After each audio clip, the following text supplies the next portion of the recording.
Shaka mguju. Imagine. Unaweza tu by default. Shatu yake nimekubali. But siko home, so kwa natural. Times hata nipo unajikuna. Kuna pia msee anaona wewe ni mtu. So uko chonjo. Niko poa. So is this recording? Iko sawa.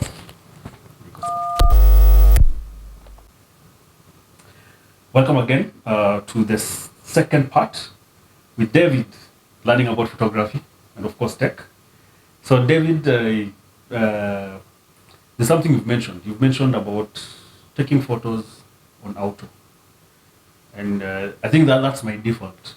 I don't want too much work. I just always take it to auto, and then I let the camera take care of itself.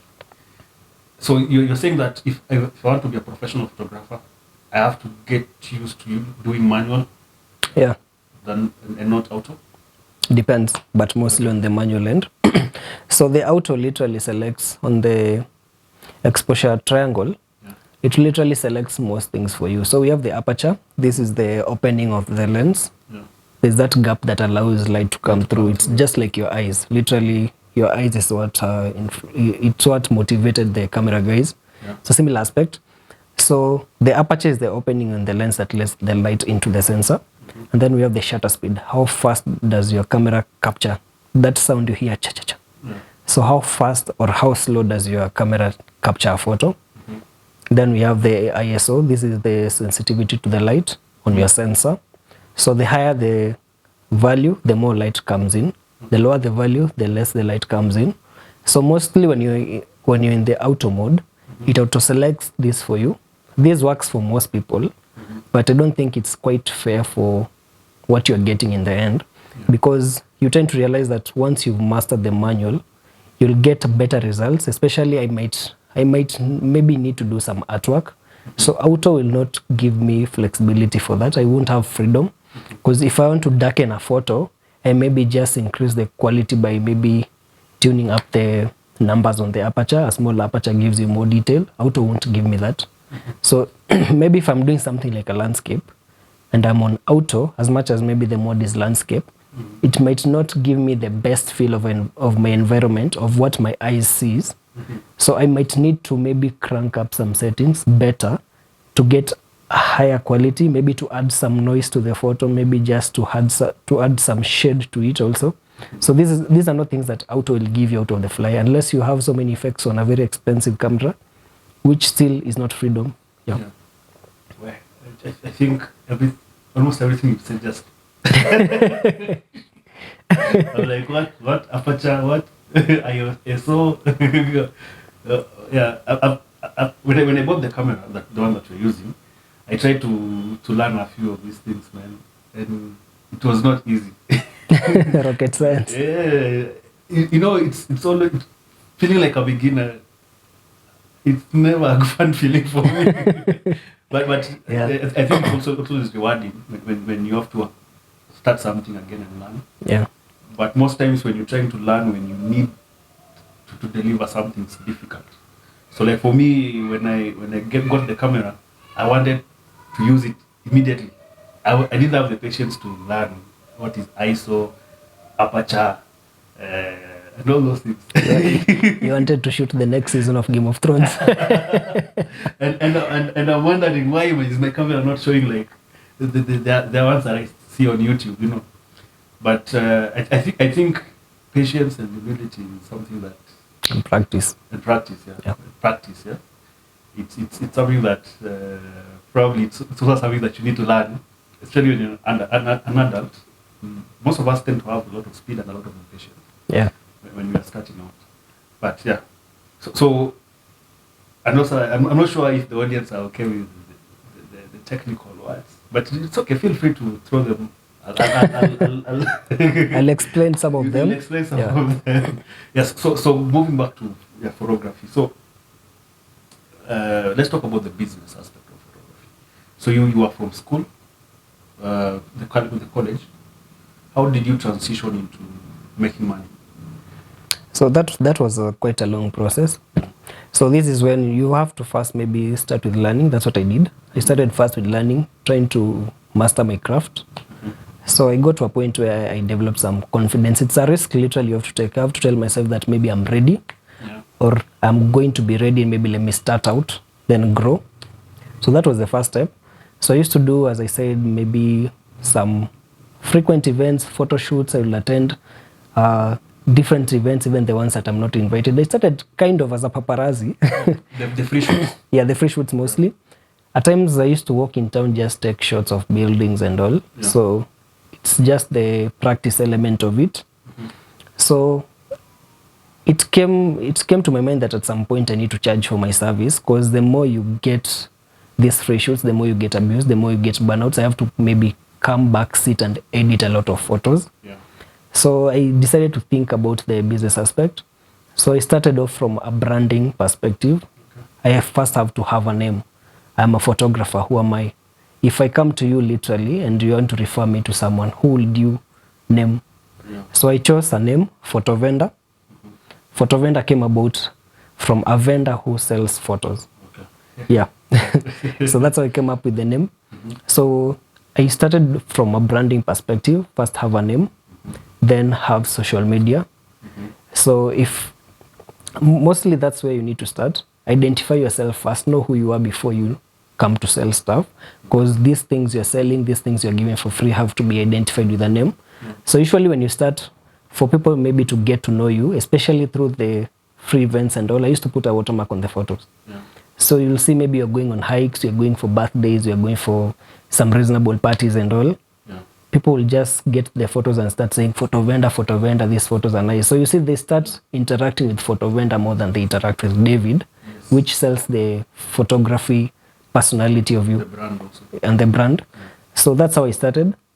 So I practiced for quite a while.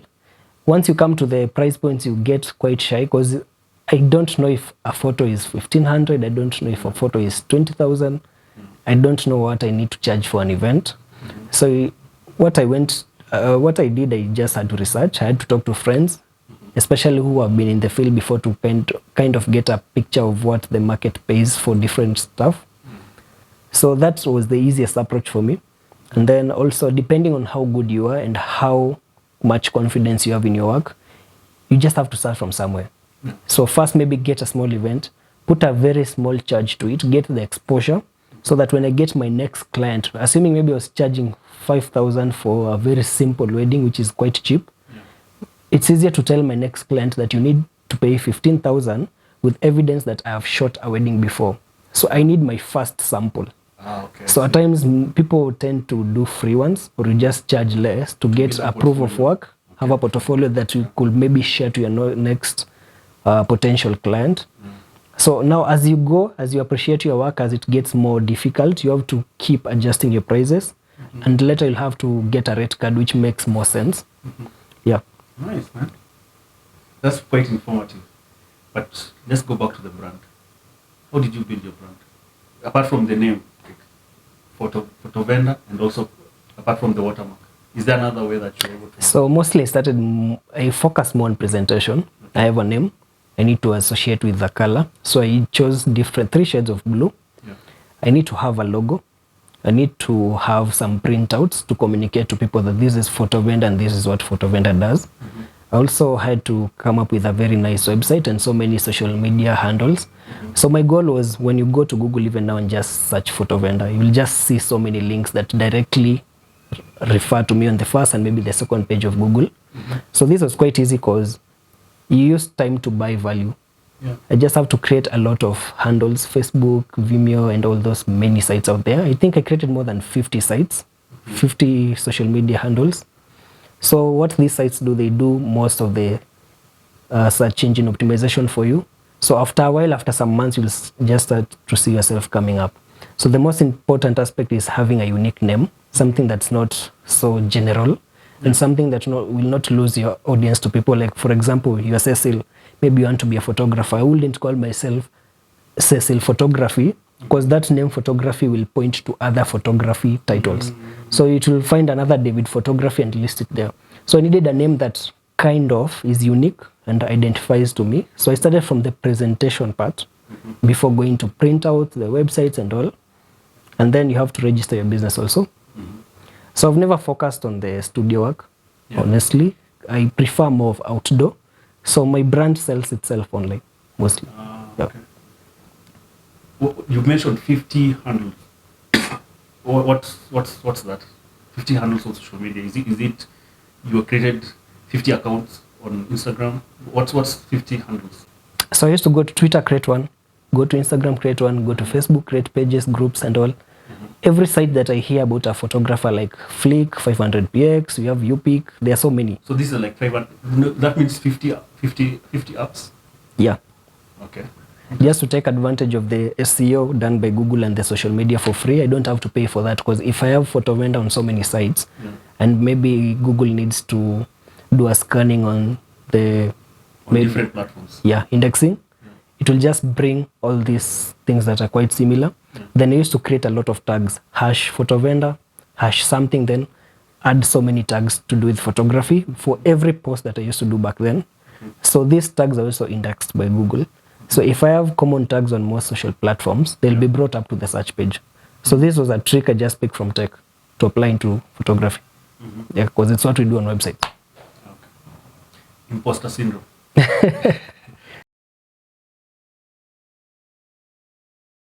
Tell us your experience with imposter syndrome and how you handle it. So I'll say this is my biggest advantage. I usually don't get pushed down by imposter. I've always challenged myself based on the challenges I've had in my family when I was growing up and in my past. So I tend to look at problems from a point of view that this is just a quiz that I need to find an answer to, and if I can't, I just need to hold it off or work around it. So when I started photography, one, I was quite afraid of meeting corporate clients. Maybe I will get a very serious person. I don't know if I'm supposed to charge them or come out as a free photographer, which is not that good also. So imposter for me was in relation to price points, in relation to maybe at times corporates, bigger job. They used to scare me, but at no point did they push me away from maybe taking something. Because I used to tell myself, this is the only opportunities that has presented itself for me to learn. And if I don't take it, I might never be ready, because I might never get another opportunity to learn. So that's how I used to approach them. Maybe I'm just a little bit fearful, but yeah. So like how maybe, I don't know. Let's talk about how you dealt with the fear of corporates before we move to your first client. I think that will make more sense. I wouldn't say I dealt with it completely. Okay. It's quite unrealistic. Still present. Sorry, that's so yeah, for your first job, that maybe you interface with serious people, you still have the fear, because as much as I've gotten myself in the space that I'm shooting an event, or I'm just shooting a small family group photo at your home, I might also get another imposter later that, how well can I edit this photo? And then maybe I'm done with that step. And then now I need to worry, how am I supposed to present this photo in a more professional way? And then that step is gone. Then I'm still wondering, how did you perceive it? It's a stepwise thing. So I think it goes over time when you practice and just tell yourself that you're good. One thing that's so important, you have to be personally satisfied with what you do. Appreciate your work and let it just feel like it's the best you've done. That thing will go. Because I won't appreciate you if you can't appreciate yourself. So if you really feel that what you did at that current time was good, push it out there and believe that they love it. And honestly, they usually love it. Most of them don't really know the best photo. They've not seen the best photo and usually come out quite well. So even that positive feedback from your clients really helps you get going. It builds your confidence. Yeah, because if now maybe I was called by maybe a couple to do a wedding, or I was called to do a corporate office shoot, maybe they have an event. If I see that my work was good, the next one will be easier. Okay. Yeah. Okay, I see. And let's go to your, what's your experience? How was it with your first client? And how did you get your first client? Was it referral? Was it you? This is paid. I'm talking about you. First paid customer. How did you get the customer? And how you negotiated? How you priced and how you negotiated? So my first customer came through a referral out of the free shoots I was doing. There's someone I met who remembered that. I did very nice photos previously and they were free. So this lady wanted me to take photos of her son's birthday. I remember he was turning 4 back in can I remember, 2018, around there. Yeah. He was turning 4. So I think my first price point was based on a risk. I just guessed the price. I know that most photographers in the market maybe charge as low as 6,000, depending on even some 100,000 and all. But I just needed first to have a price that, since we are friends, which is also something that kills your price points, have a friendlier price and accommodate them as your first client to be easier for the next. So I saw that most people back then were doing 4,500, 6,000 to 7. Yeah. I decided to give them 3,000. They agreed to it. There was no issue, honestly. Yeah. So I just went, did the shoot, I was paid, delivered the work, that was it. So what I'm getting is the first strategy was free shoot. Yeah. Just for people to know you, to build Exposure. Your exposure. Then the second strategy was on pricing. Start with people that you know and charge them slightly lower than what everyone else is charging. So that now builds your confidence for the next opportunity, right? Yeah, which was not the best idea. Right now, wouldn't want to do that, and wouldn't advise someone who is starting out to do that. Honestly, it's good maybe to just have confidence in what you do. Do a lot of research on how people do rate cards, and also know your clients. If someone really pays low, we call them jokers in the market. So if someone is a joker, I don't have to do a shoot just because I'm doing a shoot or just because the opportunity presented itself. I can just put them off. You can just say no.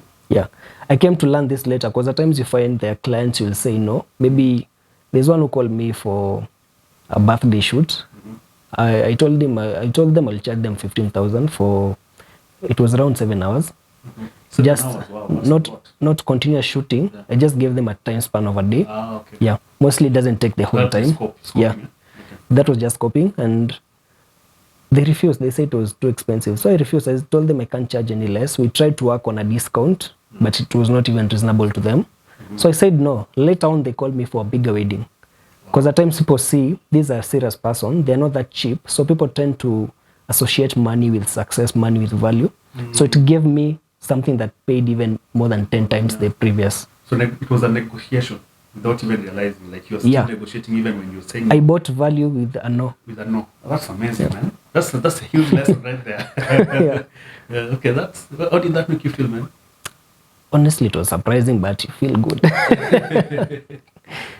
Yeah. Oh, that's amazing, man. That's actually key in negotiation. Because negotiation, one of the things that you are taught to do is learn to say no. Yeah. Because the more you say no, you're not closing out opportunities. You're actually filtering yourself to what you said, jokers, and you're elevating your value.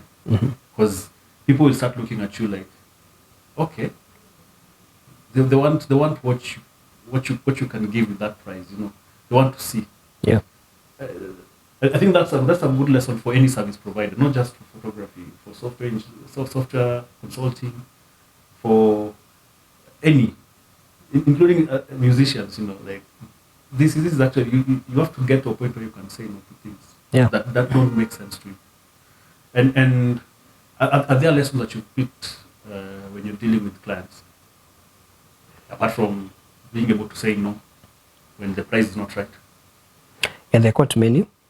I think one of the most important usually is planning, and this is not planning in the sense of an event, but planning yourself as a photographer. Maybe I've been presented with work. There's the planning aspect of me as a personality to the people during the day. Will I be an introvert? Will I be an extrovert? How will I manage my whole mood? That's very important, because this is the person doing the work, and that's something most service providers never pay attention. You just wake up, not even take tea, you're just rushing for the money. You're not taking care of the person doing this work. And your first impression to your guest is what will give you your next referral, mostly. Because your next customer is... Yeah, they're just somewhere, maybe packing cake. Yes. So, as in, that's one of the most important things. And planning is so wide. There's this person you're planning. I have to plan my equipment. And then the most important part is the client management. So how do I communicate with a client? How do I engage them? How it even starts as low as how do I greet them? How do I communicate? My medium of communication your choice of words, and how confident do you sound? Do I sound like I've done this for quite a while? Do I have a team? Am I just a single person? Am I also treating them with respect and giving all my clients, as much as they're paying high or low, an equal respect? Also, there's a whole aspect which is very important. It all comes around planning yourself, planning the client, planning the event, and also planning your delivery. How am I going to deliver the work? And my actually, it's everything, my communication and everything. So planning is one of the most important thing I came to learn. Also patience. You also have to be patient with the process. Learning takes time. At times you make mistakes, very big mistakes within the shoot and all. At times you have to be patient with clients. Some clients are quite rude, some are so slow, some are too happy for you, they're so excited. Some rush you into things and not pay. Yeah, there's so much into planning, patience and all. And also your discipline. You have to be disciplined. You see most photographers are just associated with some funny things. So for you to maybe target corporate and very many serious clients who literally need a sense of respect, you have to be disciplined yourself. I will not respect you as a photographer if you don't respect yourself.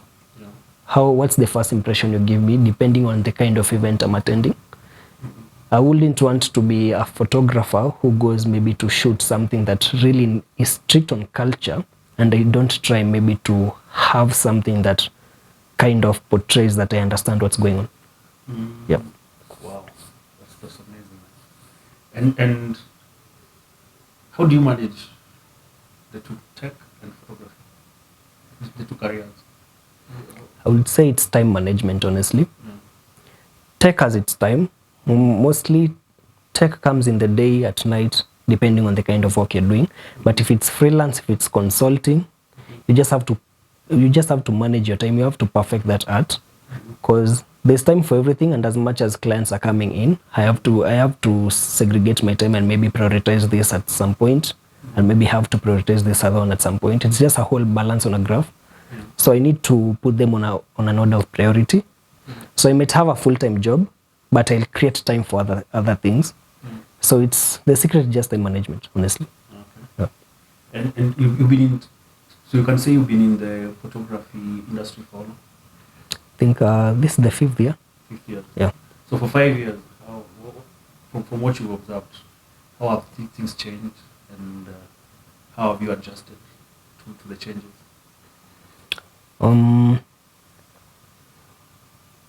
I'll say that one you just have to learn over time. A lot of things have changed, regulations and all, patterns in events. Yeah. There's the whole understanding of photography and videography that was once there that's not in here. So there's so much that has changed, and it starts from even getting your equipment. The prices change every time with the changes in dollar and everything, the fluctuations. Also, the way you deal with clients, the more you mature, you also have to adjust yourself. I have to learn how to manage different kinds of clients. I usually tend to deal more with older clients rather than, I deal more with over 40, more than maybe 20s. Those are the guys that have the money. Yeah, so mostly I deal with older people. Yeah. And at times you just have to adjust to their way of life, yes, to how they handle things. You'll find that most of my work, I don't put it out there because they have a sense of privacy also. Yeah. And sadly, that's your best work. I need to know how to manage my client's trust. I need to know how to manage my client's privacy and understand them as a whole person rather than a client. And this is something that comes over time, because you come to appreciate people differently as much as maybe you're onboarding them into your business. Yeah. Okay. Have you got it to a point where you feel like you underestimated how much value photography brought into your life? Yeah. In terms of money and also in terms of other things. Yeah. Okay. So mostly when you start, as in, you never know what you're doing. Yeah. Personally, I started for fun. As much as I was thinking of a business later, it was mainly for fun. This is something that I love doing because I really loved sharing nice photos of nature and everything else. I also love traveling. I love hiking and all. I also love to create moments. But back then, my business acumen was not so mature. So I never saw much business into this. But later as it went and money started coming in quite weird figures, I came to understand what I was really doing, and I came to understand the aspect of telling a story while you cash on it. So yeah, when I started, I quite underestimated it, but it came to a point where I understood that this is a whole career as much as it's an interest, and I had to take it as it is and maybe try to explore the career aspect of it. Okay. Well, guys, this has been an amazing conversation with David. Photo vendor. Where can they find it? Instagram? Anywhere. Anywhere. Everywhere. Everywhere. Every social. Including the ones that they're not that popular in Kenya, right? Yeah. Yeah. So guys, this has been an honor, man. As you guys heard, I used to train David. He was young, I was a bit older at the time. Now he's the one teaching me so many things. He's the one who has organized the lights. And much respect, man. I'm actually proud. I can proudly say that I'm a good mentor. Even if I don't know photography. But I'm actually proud of him. And hope you guys learned a lot from him. Soon enough, he's going to be teaching you guys something to do with photography and business. He's now a businessman, good skills. I'm learning how to do branding from him also. And hope you come here again and we hang out and someone can learn something from you again. Yeah, anytime. Yeah. Pleasure, man. So guys, as you leave, we came up with amazing stuff today. We came up with cards. You'll see them on the screen. So these are cards that probably you guys will be finding them. They're like business cards for the socials, for this channel. So see you guys on another one.